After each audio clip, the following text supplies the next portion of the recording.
Okay, so I'm going to show you how to install or prepare a USB or flash drive with an ISO file so that you can install Windows and or Linux on your system.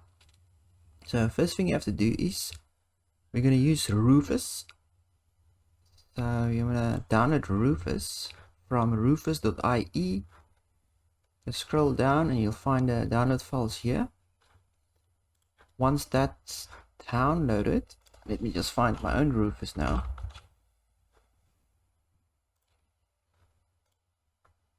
Alright, once it's downloaded, just run it.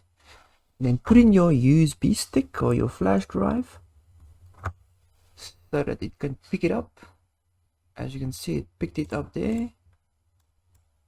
Make sure this the boot selection is on disk or ISO image. Select your ISO image. So I have a Linux 32-bit one here and a Windows 10. Just select the one you want.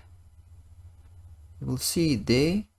And then I leave all these settings alone and just start, and it will prepare your flash drive and make it bootable.